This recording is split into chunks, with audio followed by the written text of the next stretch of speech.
What if I told you Jesus came to abolish religion? What if I told you voting Republican really wasn't his mission? What if I told you Republican doesn't automatically mean Christian, and just because you call some people blind doesn't automatically give you vision?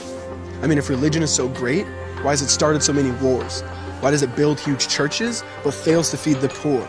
Tell single moms God doesn't love them if they've ever had a divorce, but in the Old Testament, God actually calls religious people whores. Religion might preach grace, but another thing they practice, tend to ridicule God's people. They did it to John the Baptist. They can't fix their problems, and so they just mask it, not realizing religion's like spraying perfume on a casket.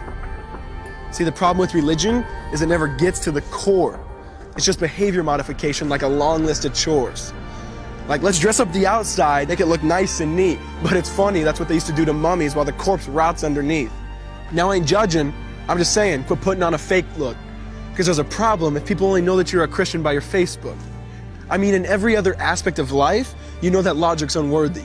It's like saying you play for the Lakers just because you bought a jersey. See, this was me too, but no one seemed to be on to me. Acting like a church kid while addicted to pornography.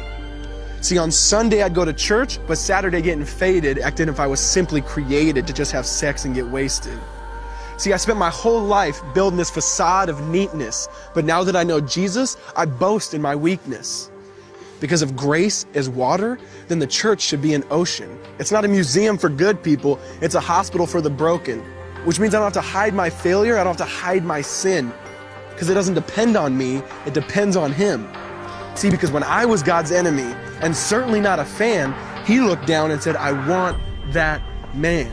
Which is why Jesus hated religion, and for it He called them fools. Don't you see so much better than just following some rules? Now let me clarify. I love the church, I love the Bible, and yes, I believe in sin. But if Jesus came to your church, would they actually let Him in? See, remember He was called a glutton and a drunkard by religious men. But the Son of God never supports self-righteousness, not now, not then. Now back to the point, one thing is vital to mention. How Jesus and religion are on opposite spectrums. See, one's the work of God, but one's a man-made invention. See, one is the cure, but the other's the infection. See, because religion says do, Jesus says done. Religion says slave, Jesus says son. Religion puts you in bondage, while Jesus sets you free. Religion makes you blind, but Jesus makes you see. And that's why religion and Jesus are two different clans. Religion is man searching for God. Christianity is God searching for man. Which is why salvation is freely mine, and forgiveness is my own. Not based on my merits, but Jesus' obedience alone. Because He took the crown of thorns and the blood dripped down His face. He took what we all deserved. I guess that's why you call it grace. And while being murdered, He yelled, Father, forgive them. They know not what they do. Because when He was dangling on that cross, He was thinking of you. And He absorbed all your sin and He buried it in the tomb, which is why I'm kneeling at the cross saying, come on, there's room.